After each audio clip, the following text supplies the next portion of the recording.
오늘은 이제 우리가 구약을 마치고 이제 처음 신약을 대합니다. 구약의 성취 예수 그리스도, 이런 제목으로 함께 말씀을 대할 겁니다. 우리가 지금까지 이스라엘 역사를 살펴봤습니다.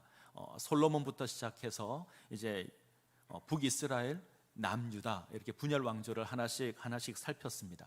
자, 애석하게도 북이스라엘과 남유다는 하나님 앞에 온전하지 못하죠. 하나님을 잊어버리고 하나님을 거역하고 하나님의 말씀을 저버리고 이방의 풍속을 따릅니다. 그래서 이 두 나라가 망합니다. 북이스라엘이 BC 722년 아수르라고 하는 나라에 망합니다. 남유다는 586년, BC 586년 바벨론이라고 하는 나라에 망합니다. 예루살렘이 함락되고 하나님의 성전이 무너지고 하나님의 백성들이 이방의 포로로 잡혀갑니다. 화려하게 시작을 했죠. 솔로몬이라고 하는 아주 화려한 영광스러운 왕이 있었는데 이들은 결국 그 나라가 망해버리는 그런 비참함 가운데 놓이게 됩니다. 근데 성경을 보게 되면 이것이 끝이 아니다 이야기를 하죠. 선지자들은 끊임없이 너희가 다시 돌아올 것이다 이야기합니다. 다시 예루살렘으로 돌아가게 될 것이고 하나님의 성전을 다시 재건하게 될 것이다. 그리고 여호와의 날이 있는데 그때가 되면 하나님께서 이방을 심판하실 것이고 하나님의 백성을 구원하실 것이다 선언합니다. 이 여호와의 날을 이루기 위한 메시아가 올 것이다. 그가 오면 열방을 심판할 것이고 하나님의 백성을 구원할 것이다. 이런 예언이 주어집니다. 예수님 당시 유대인들은 이 하나님의 날, 여호와의 날을 이제 하나님의 나라, 이런 제목으로 기다리고 있었습니다. 그리고 그 나라를 성취할 메시아를 기다립니다. 오늘 우리가 대하는 마태복음 1장은 이 메시아가 오셨다, 그가 예수다, 이렇게 선언하는 것이 오늘 우리가 대하는 마태복음 1장입니다. 자, 마태복음 1장을 보시면 족보로 시작을 합니다. 아브라함과 다윗의 자손 예수 그리스도의 계보라, 이런 족보로 시작이 되는데 어느 때고 족보는 우리가 보기에 재미가 없습니다. 누가 누구를 낳고 누가 누구를 낳고 제일 재미없는 부분이 족보입니다. 이게 지루하기도 하고 내용도 좀 어려운 것 같고 의미 없는 이름이 계속 반복되니까 그냥 넘겨버립니다. 그런데 이 족보가 굉장히 중요합니다. 유대인들에게는 정말 중요한 것이 족보입니다. 우리가 볼 때는 재미없는 족보인데 유대인들이 볼 때는 아주 큰 의미를 지니고 있는 너무나 중요한 족보입니다. 자, 족보의 내용을 마태복음 1장 1절부터 17절까지를 한 문장으로 줄인다면 이렇게 됩니다. 우리가 오랫동안 기다려왔던 메시아가 이 땅에 왔다. 그가 예수 그리스도다. 다시 한번요. 우리가 오랫동안 기다려왔던 메시아가 이 땅에 오셨다. 그가 바로 예수 그리스도다. 우리는 아무리 봐도 확인이 안 됩니다. 우리는 아무리 눈을 씻고 봐도 이게 확인이 안 되는데 유대인들이 이 족보를 보면 다윗의 자손 예수가 확인이 됩니다. 그래서 어렵습니다. 자, 제가 그림을 하나 그려왔습니다. 그림을 한번 볼까요? 보신 적 있으시죠? 여전히 처음 본다는 표정을 짓고 계셔서 제가 예언컨대 다음 시간에 성경 퀴즈 대회를 할 텐데 오늘 설교 내용에서 제법 많이 나올 겁니다. 그러니까 잘 들으셔야 합니다. 범위가 아니지 않습니까? 그러는데 이전 이스라엘 역사를 다 확인할 거라서 여러분들 잘 들으시면 좋을 것 같습니다. 작년 성탄절, 재작년 성탄절에 했었습니다. 그래서 그때 이 그림을 제가 소개시켜 드렸는데, 자, 족보가 크게 세 부분으로 구분이 됩니다. 아브라함부터 다윗까지, 다윗부터 바벨론 포로까지, 바벨론 포로에서 예수까지 각각 14대, 14대, 14대로 구분이 됩니다. 아브라함부터 저 위쪽에 있는 다윗까지 14대고요. 다윗부터 바벨론 포로까지 14대, 바벨론 포로부터 예수까지 14대. 자, 이스라엘 역사를 보여주는 겁니다. 아브라함부터 이스라엘 역사가 시작이 되죠. 이스라엘이 가장 영광스러울 때가 언제냐면 다윗과 솔로몬 때, 특별히 다윗 때 가장 영광스럽습니다. 이스라엘이 가장 비참할 때, 가장 어두울 때가 언제냐면 바벨론 포로 때가 가장 어둡습니다. BC 586년에 망하죠. 포로로 잡혀갑니다. 자, 저 때까지 다시 14대. 바벨론 포로 이후부터 성경은 여호와의 날을 소망합니다. 이스라엘이 다시 회복될 것을 소망하고 있죠. 이 회복의 끝에 누가 있냐면 예수님께서 계십니다. 그래서 각각 그 정점에 있죠. 가장 영광스러울 때 끝에 다윗이 있고, 가장 비참했을 때 바벨론 포로가 있고, 다시 회복되는 끝자락에 예수님이 계십니다. 예수 그리스도로 말미암아 이스라엘이 다시 회복될 것이다. 이것을 선언하고 있습니다. 자, 족보를 보시면 이 사실을 증명하는 또 하나의 단서가 있는데, 자, 예수님의 족보 가운데 가장 많이 등장하는 이름이 누굴까요? 누구 이름이 가장 많이 나올까요? 누구요? 방금 누가 뭐라 그러셨는데, 다윗이라는 이름이 가장 많이 나옵니다. 일단 5번 나옵니다. 근데 성경을 정확하게 해석한다면 5번보다 훨씬 더 많이 나옵니다. 자, 다시 그림을 보면 14대, 14대, 14대로 나눴잖아요. 이 14가 무엇을 의미하는가 하면, 마태는 이 14에 맞추기 위해서 족보의 인원을 생략하기도 합니다. 그래서 고의로 14에 맞추고 있는 거죠. 자, 14가 무엇을 의미하냐면 다윗을 의미합니다. 다윗의 히브리 이름을 저렇게 씁니다. 가끔 우리가 환타지 영화를 보게 되면 무슨 암호 같은 것들이 있잖아요. 저게 히브리어인데, 히브리어 달렛, 와우, 달렛. 그리고 이 고대 사회에는 아라비아 숫자가 없어서 알파벳으로 숫자를 표기를 했었습니다. 그래서 달렛이 4, 와우가 6, 또 달렛이 4. 그래서 합하면 14가 됩니다. 자, 우리는 이게 잘 이해가 안 되죠. 근데 당시 이 유대인들은, 그 시대에 살고 있는 사람들은 이게 아주 익숙한 거였습니다. 그들은 14 그러면 다윗 이러고 압니다. 지금 마태는 이 다윗이란 이름을 족보 가운데 아주 선명하게 드러내는 겁니다.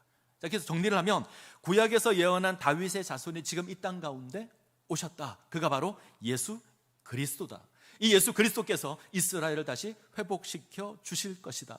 너희가 그토록 고대했던, 너희가 그토록 기다려왔던 그 메시아가 이 땅에 오셨다. 이거 선포하는 게 족보입니다. 자, 그리고 오늘 본문을 한번 볼까요?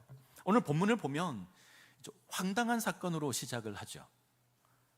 예수의 어머니 마리아와 요셉이 약혼한 상태에서 예수의 어머니 마리아가 임신한 것이 드러납니다.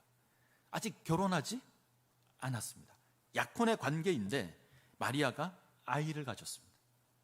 요셉의 입장에서는 황당한 사건입니다. 아무리 생각해도 이해가 안 됩니다. 속도 위반을 한 것도 아닌데 아이가 생겼습니다. 자신의 아이가 아닙니다. 정상적인 사람이라면 어떻게 생각하죠? 이건 불륜이다. 그렇게 생각을 할 겁니다. 어떤 남자가 이것을 용납할까요?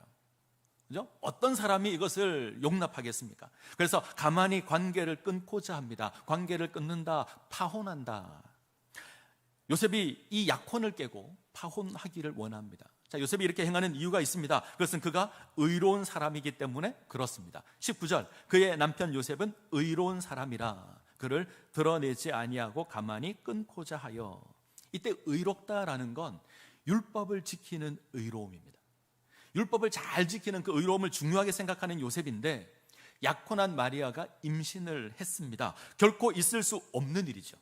율법대로 하면 돌로 쳐서 죽여야 합니다. 그래서 혼인관계를 끊으려고 합니다. 요셉 입장에서는 충분히 할 수 있는 일이죠. 우리는 충분히 그의 선택을 이해할 겁니다. 가만히 끊는다 이 말은 소란스럽지 않게 파혼한다 이런 말입니다. 어떤 사람들은 마리아를 보호하기 위한 것이다 말합니다. 그럴 수 있죠. 소란스럽게 공개적으로 비난하는 것보다 나을 겁니다. 근데 제가 생각할 땐 사실 그게 그겁니다. 시간이 지나면 파혼한 이유가 드러나게 될 겁니다. 마리아가 임신을 했기 때문이다. 그 이유가 드러날 겁니다. 결국은 수치를 당하게 될 겁니다. 지금 요셉은 율법에 따라서 이 일을 진행하려고 합니다. 그때 주의 사자가 꿈에 나타나죠. 자, 20절을 보겠습니다. 20절, 마태복음 1장 20절 같이 읽습니다. 그 일을 생각할 때에 주의 사자가 현몽하여 이르되 다윗의 자손 요셉아, 내 아내 마리아 데려오기를 무서워하지 말라. 그에게 잉태된 자는 성령으로 된 것이라. 마리아가 성령으로 잉태되었다 천사가 이야기를 합니다. 그러니 마리아 데려오는 것 두려워하지 말아라. 이에 요셉이 마리아를 데리고 옵니다. 이것이 오늘 우리가 대하는 본문의 내용입니다. 자, 본문에서 우리가 주목해야 될 것이 있는데, 이 주의 사자가 고백하는 이 아이의 이름입니다. 두 가지로 나옵니다. 첫 번째가 뭐죠? 그 아이의 이름을 예수라 하라. 첫 번째 이름은 예수입니다. 또 하나의 이름이 등장하죠. 구약 이사야서를 인용하면서 임마누엘 이야기합니다. 예수라는 이름과 임마누엘, 이 두 이름이 등장을 합니다. 자, 이건 이 땅에 임한 메시아가 어떤 메시아인가, 그가 어떻게 우리를 구원할 것인가, 이것을 보여주는 두 개의 이름입니다. 자, 하나씩 보죠. 첫 번째 이름은 예수입니다. 구약 성경에 우리가 잘 아는 인물 가운데 여호수아가 있죠. 자, 이 여호수아를 헬라어로 바꾸면 예수가 됩니다. 예수의 뜻은 하나님께서 구원해 주신다, 이런 뜻입니다. 짧게 줄이면 구원자, 이렇게 이해할 수 있을 겁니다. 지금 마리아의 몸에서 날 이 아들이 이스라엘의 구원자가 될 것이다. 자, 드디어 메시아가 이 땅에 왔습니다. 이스라엘을 회복할 메시아가 이 땅에 왔습니다. 이스라엘이 영광을 얻을 때가 되었습니다. 그런데 주의할 게 하나 있습니다. 예수는 무엇에서 우리를 구원할 메시아죠? 무엇에서 우리를 구원하죠? 죄에서. 이거 잊으시면 안 됩니다. 자기 백성을 그들의 죄에서 구원할 메시아입니다. 이스라엘을 죄에서 구원할 메시아입니다. 하나님을 거역한 그 죄에서 구원할 메시아입니다. 자, 이것이 중요합니다. 지금 이스라엘은 어떤 메시아를 고대하고 있을까요? 이스라엘 백성들은 어떤 메시아를 기대하고 있죠? 그들은 정치적인 메시아를 기대합니다. 이방의 압제에서 우리를 구원할 메시아, 이스라엘을 영광스럽게 할 그 다윗과 같은 메시아, 그 메시아를 고대합니다.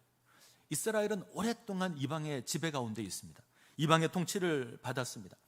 우리가 다니엘서를 살필 때 느부갓네살 왕이 꿈에서 보았던 신상을 우리가 다룬 적이 있습니다. 이 신상은 앞으로 일어날 제국에 관해서 이야기를 한 건데, 역시 처음 듣는다는 표정으로 저를 바라보시는데 문제 나올 거예요. 자, 그림을 한번 보죠. 보신 적 있으시죠? 자, 머리가 금으로 되어 있습니다. 어떤 제국을 의미하죠? 바벨론입니다. 가슴과 팔은 은으로 되어 있는데 메대와 바사, 페르시아를 의미합니다. 노스로 된 배와 넓적다리는 헬라 제국을 의미하고요, 철로 된 종아리는 로마를 의미합니다. 이 제국들이 이스라엘을 통치했습니다. 바벨론이 이스라엘을 통치했습니다. 이스라엘이 바벨론의 지배를 받죠. 그 다음 일어난 메대와 바사의 통치를 이스라엘이 받습니다. 헬라 제국의 지배를 받습니다. 그리고 지금은 로마의 지배를 받고 있습니다. 이스라엘은 끊임없이 이 제국의 통치를 받습니다. 변함없이 억압당하고 그 가운데 놓여서 고난을 당합니다. 무려 600년 가까운 시간을, 586년에 망했습니다. 586년 동안 이 고난 가운데 놓여 있는 겁니다. 우리가 일제 통치를 받았던 일제 강점기가 35년이었습니다. 우리 가운데 그 시절을 기억하시는 분은 거의 계시지 않겠지만 너무나 힘들고 너무나 어려웠던 시간입니다. 근데 지금 이스라엘은요, 거의 600년 동안 여러 이방 제국의 통치를 받습니다. 과거 애굽에서 종살이 했던 430년보다 훨씬 더 깁니다. 그런데 느부갓네살의 환상을 잘 보면 사람의 손으로 만들지 않은 돌 하나가 날아와서 이 신상을 깨트립니다.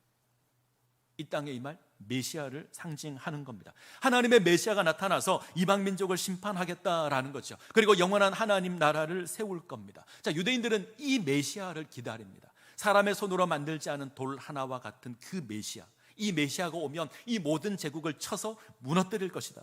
세상의 제국을 박살내고 이스라엘을 영광스럽게 할 것이다. 이 메시아를 고대합니다. 유대인들이 기다리는 메시아는 화려한 왕이어야 합니다.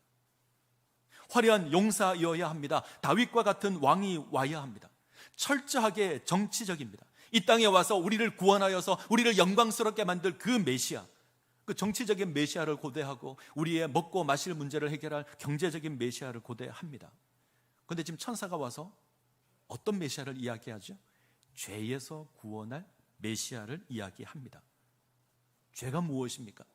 하나님을 향해 있어야 될 그 방향이 하나님 아닌 것을 향해 있는 것을 죄라고 합니다. 자, 다시 한번 우리가 유다 역사를 볼까요? 이스라엘이 왜 망했습니까? 북이스라엘이 왜 망하고 남유다가 왜 망했습니까? 죄 때문에 망했습니다. 하나님을 기억하지 않았고 하나님을 거역하고 우상을 섬깁니다. 헛된 세상의 우상을 섬기며 세상의 풍속을 쫓아 살아갑니다. 그들의 삶의 방향이 하나님을 향해 있어야 했는데 하나님 아닌 세상을 향해 있습니다. 이것이 죄입니다. 죄 때문에 이스라엘이 망했습니다.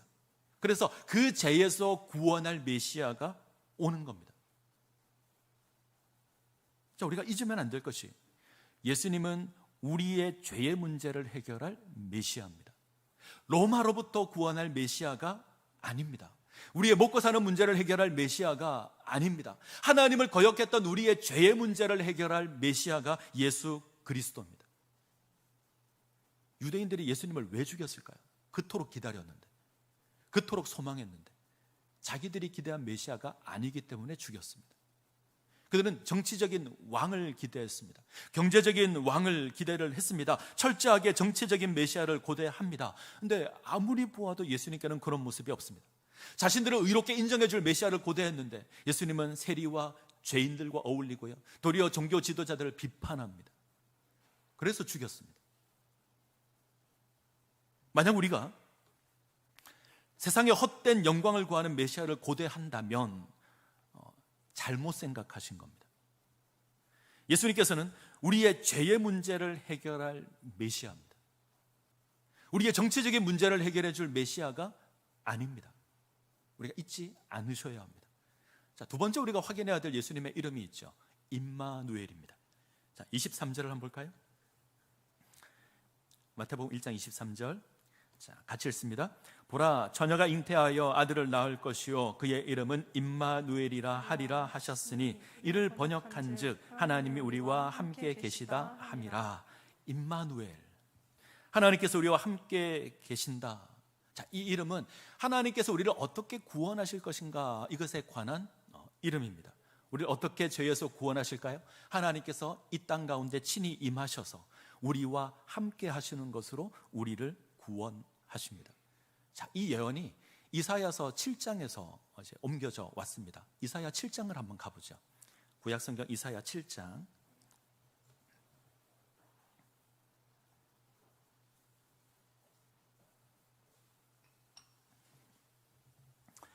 이사야 7장 10절부터 보겠습니다.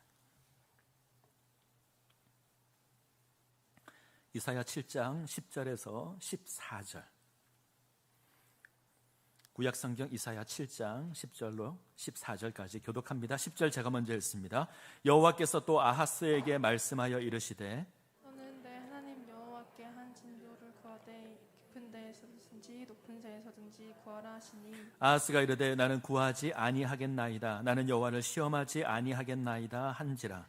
이사야가 이르되 다윗의 집이여 원하건대 들을지어다. 너희가 사람을 괴롭히고서 그것을 작은 일로 여겨 또 나의 하나님을 괴롭히려 하느냐. 같이 읽습니다. 그러므로 주께서 친히 징조를 너희에게 주실 것이라. 보라, 처녀가 잉태하여 아들을 낳을 것이요 그의 이름은 임마누엘이라 하리라.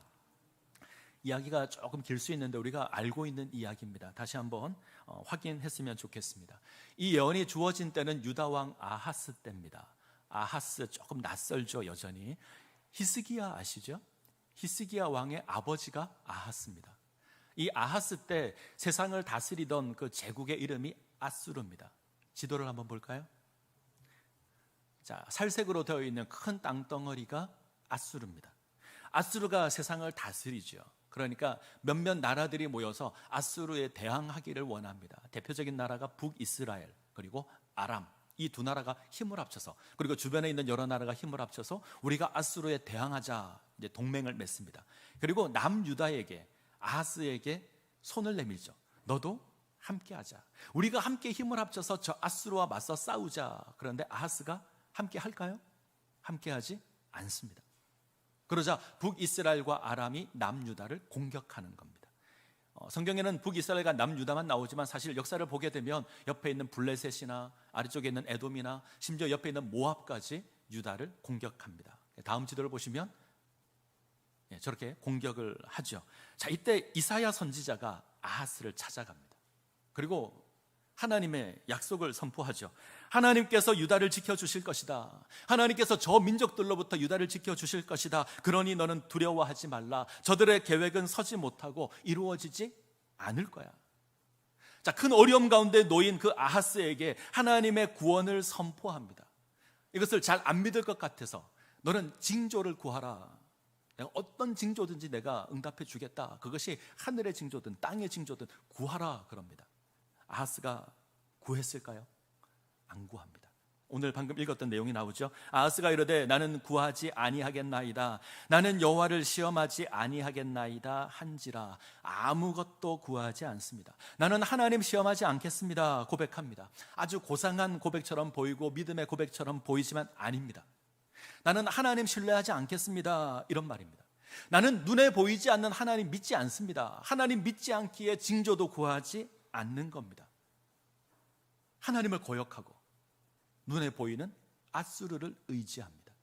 유다에 있는 모든 보물을 모아서 아수르 왕에게 보냅니다. 그리고 부탁을 하죠.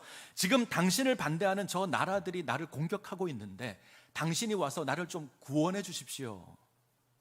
이렇게 부탁을 합니다. 지금 아하스는 눈에 보이지 않는 하나님을 거역하고 눈에 보이는 아수르를 의지하는 겁니다.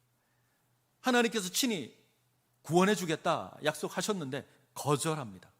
하나님을 바라보아야 될 이스라엘의 왕이, 유다의 왕이 하나님을 거역하고 도리어 눈에 보이는 아수르를 의지합니다.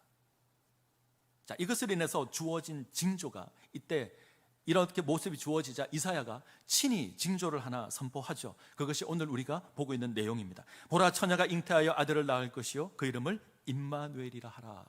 이 징조를 줍니다. 유다를 건져내겠다라는 징조인데 이야기를 조금 더 가겠습니다. 아하스가 아수르 왕에게 도움을 청하자 아수르 군대가 출격합니다. 지도를 볼까요? 아수르 군대가 니느웨에서 출발하여서 아람을 정복합니다. 아람이 망합니다. 북이스라엘을 정복합니다. 이때 북이스라엘이 망합니다. BC 722년입니다. 자, 여기까지만 딱 보면 아하스가 선택을 잘한 거죠. 그렇죠? 아수르를 의지해서 구원을 받은 겁니다. 여기까지 보면 괜찮은 선택을 한 것처럼 보입니다. 그래서 더 아수르를 섬깁니다. 아수르를 섬기고 아수르의 신을 가져다가 섬깁니다.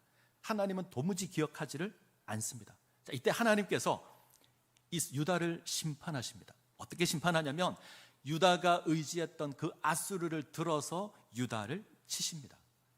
아수르 왕은 아람을 정복하고 북이스라엘을 정복하고 그것으로 만족하지 않습니다. 유다까지 점령하려고 합니다. 내려와서 유다를 정복하고 예루살렘을 에워쌉니다. 우리가 히스기야 때 아수르 군대가 와서 에워쌌던 것 기억하시죠? 그때 아수르 왕이 사네립이었습니다. 이 내용들이 오늘 방금 말씀드린 그 사건입니다. 이들이 유다를 정복하기 위해서 예루살렘을 에워쌉니다. 자, 8장 7절, 이사야 8장 7절, 7절 8절 같이 읽겠습니다. 그러므로 주 내가 흉용하고 창이랑 큰 하수 곧 아수르 왕과 그의 모든 위력으로 그들을 뒤덮을 것이라. 그 모든 골짜기에 차고 모든 언덕에 넘쳐 흘러 유다에 들어와서 가득하여 목에까지 미치리라. 임마누엘이여 그가 펴는 날개가 내 땅에 가득하리라 하셨느니라. 자, 흉용하고 창이란 큰 하수 아수르입니다. 이 아수르가 이 큰 강이 유다를 덮칠 겁니다. 자, 잘 보시죠. 누가 이렇게 하시죠? 하나님께서 이렇게 하십니다. 하나님께서 아수르를 들어서 심판하십니다. 하나님을 거역한 그 죄를 하나님께서 심판하십니다. 그래서 큰 강이 유다를 다 덮을 겁니다. 사람이 물에 빠져 죽으려면 물이 어디까지 차야 될까요? 자, 어디까지? 코는 덮어야 돼요. 그죠? 코는 덮어야 빠져 죽습니다. 근데 물이 지금 어디까지 찰까요? 목까지, 여기까지 찹니다. 무슨 말일까요? 죽기 직전까지 갑니다. 유다가 망하기 직전까지 갑니다. 그때 하나님께서 유다를 건져내십니다. 자, 그 방법이 임마누엘입니다. 그가 날개를 펼쳐서 유다를 지키십니다. 하나님께서 당신의 날개를 펼쳐서 유다를 품으시고 보호하십니다. 큰 하수가 넘쳐서 목에까지 차는데 하나님께서 날개를 펼쳐서 유다를 안으시고 그 고통으로, 그 고난으로부터, 그 심판으로부터 건져내십니다. 하나님께서 큰 날개를 펼쳐서 감싸 안으십니다. 어머니가 어린아이를 재앙에서 구원하기 위해서 감싸 안듯이, 보호하듯이 그렇게 안으십니다. 흉룡하고 창이랑 큰 하수가 넘쳐 흐르지만 하나님께서 당신의 몸으로 막으십니다. 자, 망할 수밖에 없습니다. 하나님을 거역했습니다. 심판을 받을 수밖에 없습니다. 하나님을 무시하고 경멸했습니다. 망하는 것이 정상입니다. 그런데 하나님께서 고난 가운데 보호하십니다. 자, 8장 10절, 8장 10절 같이 읽습니다. 너희는 함께 계획하라. 그러나 끝내 이루지 못하리라. 말을 해보아라. 끝내 시행되지 못하리라. 이는 하나님이 우리와 함께 계심이니라. 아수르가 아무리 계획을 세워도 이루지 못할 겁니다. 아수르가 아무리 많이 말을 하고 그것으로 우리를 두렵게 할지라도 그 계획을 이루지 못할 겁니다. 하나님께서 함께 하시기 때문입니다. 이건 단순히 아수르에게서 구원하는 게 아닙니다. 하나님을 거역한 죄로부터 구원하는 겁니다. 하나님을 거역함으로 망할 수밖에 없었습니다. 그런데 하나님께서 친히 당신의 날개를 펼쳐서 안아서 그 심판으로부터 하나님 건져내십니다. 이것을 성경은 임마누엘 이렇게 이야기합니다. 하나님을 거역한 죄를 인해서 우리는 죽음 가운데 존재합니다. 하나님 없는 인생을 우리가 살았습니다. 물이 우리 목까지 찼을까요? 아니요. 우린 이미 죽었습니다. 성경은 허물과 죄로 우리가 죽었다, 하나님 없는 인생을 살았다, 본질상 진노의 자녀였다 이야기합니다. 그런데 하나님께서 이 죄에서 우리를 건져내십니다. 그 방법이 무엇이죠? 임마누엘입니다. 하나님께서 친히 우리 가운데 우리의 모습으로 임하셨습니다. 그가 팔을 펼쳐서 우리를 안으십니다. 죄로 말미암아 심판받을 수밖에 없는데, 죄로 말미암아 우리가 멸망당할 수밖에 없는데 그 심판을 당신이 받으십니다. 우리를 보호하시고 우리를 대신하여서 고통당하시고 우리를 대신하여서 죽임을 당하십니다. 그것으로 우리가 구원을 받았습니다.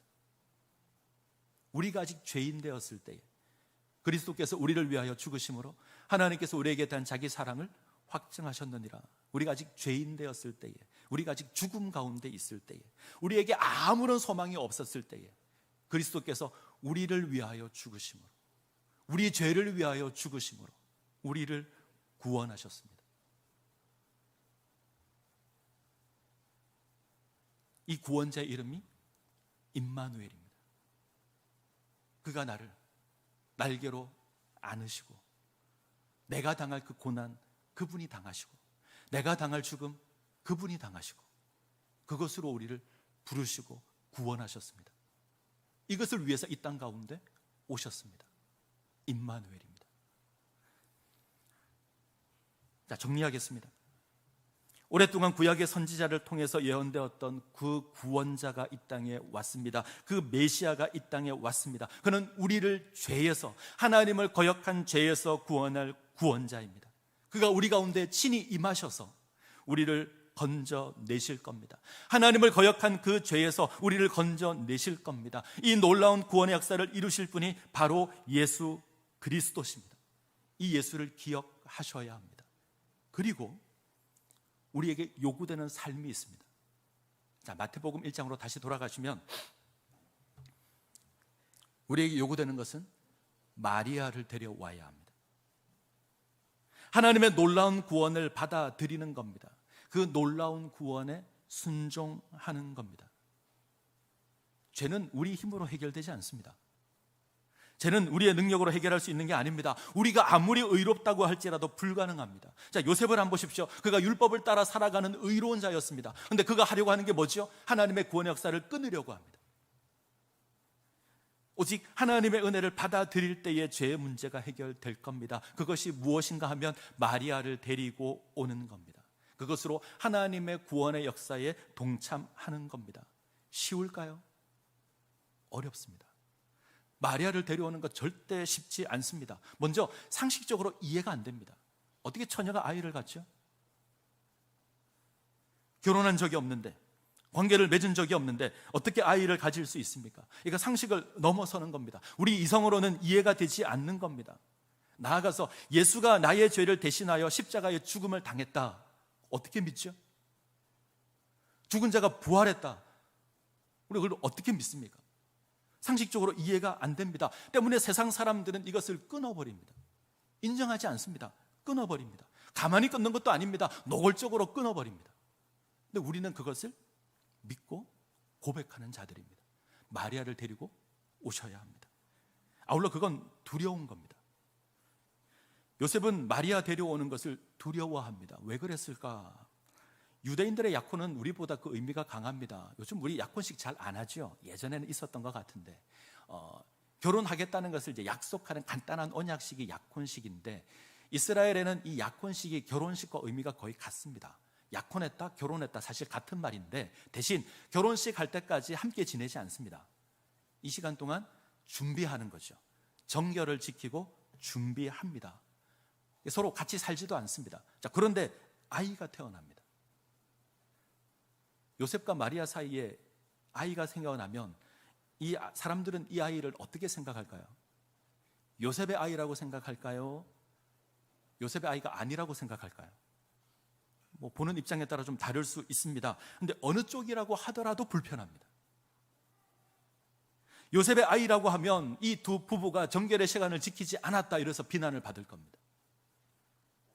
만약 요셉의 아이가 아니라고 한다면 마리아가 불륜을 저지른 게 됩니다. 수치를 받게 될 겁니다. 요셉이 마리아 데려오는 것은 이 모든 것 감당하겠다는 겁니다. 이건 오늘날도 마찬가지입니다. 우리가 예수 믿는 것은 세상 사람들에게 칭찬의 대상이 되는 것이 아니라 언제나 조롱의 대상이 될 가망이 훨씬 더 많습니다. 세상 사람들은 여러 가지 이유를 만들어서 우리를 비난할 겁니다. 초대교회 시대 때는 저들은 식인을 한다, 저들은 평화를 원하지 않는다, 저들은 동성애를 한다, 뭐 별의별 말이 떠돌았습니다. 우리나라에 기독교가 처음 들어왔을 때 제사를 지내지 않는다고 해서 효를 가르치지 않는 종교다 그랬었습니다. 그 내용을 알고 있는 자들은 그게 아니라고 얘기하지만 세상 사람들은 온갖 이유를 대어서 비난을 할 겁니다. 예수 믿는다는 게 사람들의 인정을 받는 게 아니라 조롱의 대상이 될 가망이 훨씬 더 많습니다. 손해 보아야 할 수 있습니다. 때로는 수치를 받게 될 겁니다. 그런데 그것이 정상이고요, 그것이 생명입니다. 우리가 마리아를 데려와야 하나님의 구원 역사 가운데 포함될 겁니다. 우리가 마리아를 데려와야 예수 그리스도로 말미암아 죄에서 구원을 받는 그 놀라운 은혜가 우리 가운데 임할 겁니다. 만약 우리가 예수를 거절한다면 우리는 죄 가운데 죽고 말 겁니다. 하나님과 아무런 상관없는 존재가 될 겁니다. 우리가 마리아 데려오기를 거절한다면 하나님의 구원은 우리와 상관없는 것이 될 겁니다. 이 마리아 데려오셔야 합니다. 나를 위해 이 땅에 오신, 나를 죄에서 구원하실 그 예수 그리스도를 고백하셔야 합니다. 그가 이 땅 가운데 임하시고 나와 함께 하시며 내가 당할 그 고난 그가 감당하셔서 내가 하나님의 백성 되었다, 우리는 기꺼이 고백할 수 있어야 합니다. 이 믿음 가운데 세워지셔야 합니다. 자, 말씀을 맺겠습니다. 하나님의 구원을 성취할 메시아가 이 땅에 왔습니다. 하나님께서 우리를 죄에서 구원하기 위하여 예수 그리스도를 이 땅 가운데 보내셨습니다. 하나님께서 친히 이 땅 가운데 임하여서 우리와 함께 하심으로 우리를 건져내실 겁니다. 이 놀라운 구원의 은혜가 우리에게 있습니다. 기억하시고 이 구원의 역사에 참여하시기를 바랍니다. 기꺼이 마리아를 데리고 오십시오. 그때 놀라운 구원을 경험하게 될 겁니다. 이 은혜를 누리시기를 간절히 소원합니다. 기도하겠습니다.